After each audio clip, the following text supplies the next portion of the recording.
Hi, it's Diane again at Cricut Designs, and I'm just making this quick video to show you how I set up this card to draw the design on the front and then cut an A2 card.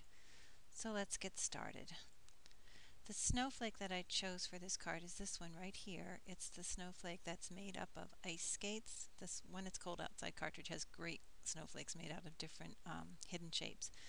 So this is what I wanted to use for my card, but you'll notice it has tiny little holes here for the skate lacing, and those at the size I want to use on an A2 card they just make little tiny dents. They're not much of a cut, so I decided to try using my gel pens to draw the card instead. Whenever I make a card, I usually just run to the George cartridge and grab the square or rectangle off of there. If you don't have George, it doesn't matter. Any cartridge with a square or rectangle, and there are many of them, will do. I'm on a second page of the file here, and what I want to do is make this the standard size for an A2 card, which I know is 8.5 wide, 8.5, and the height will be 5.5. I just type this in and then press enter on my keyboard, and then I want to center that right on my mat, and those numbers I know are 1.75 to get this on the X and Y axis, and then 0.3 from the top. Just make sure that I'm within the cuttable area. I'm going to go ahead and check weld on my rectangle so that it'll just be a bold outline on my first page, which is where I'm going to draw the snowflake. So let's go ahead and preview. Here you can see the card shape. This is where the card will fold. Now go ahead back to When It's Cold Outside and grab my snowflake, and I move it roughly into position, but I want to make sure that I get it exactly right. So I look at the width here, and it's 3.6.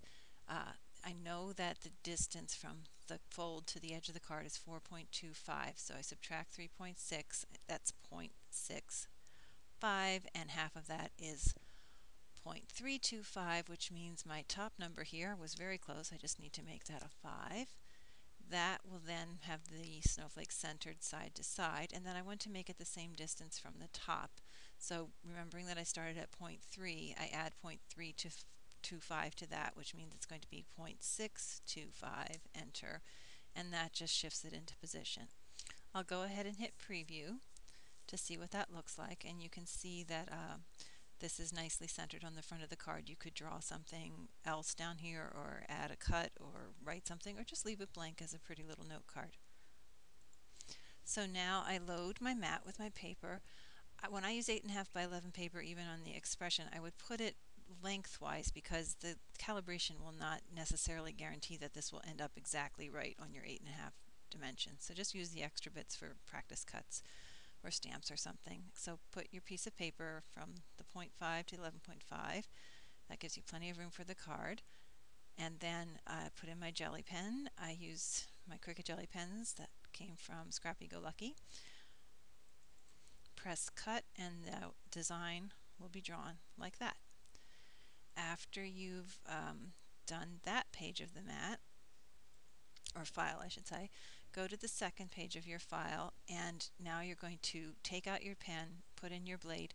Don't push load paper, don't do anything, just tell the computer to cut the second page, and this will make the exact cut that you see here.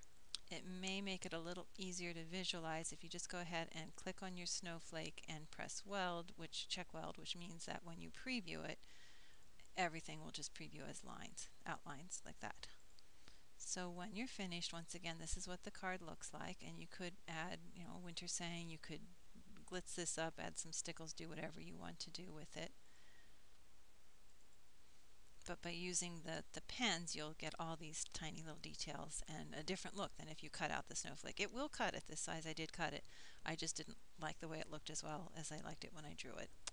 So I hope that was helpful. If you have any more questions or want to see more, just check out my blog, CricutDesign.blogspot.com, or shoot me a question, and I'll see if I can help. I hope that you have lots of fun with this cartridge. I absolutely love this cartridge. I just got it this weekend, and I'm having a blast with it. So enjoy, and happy card making.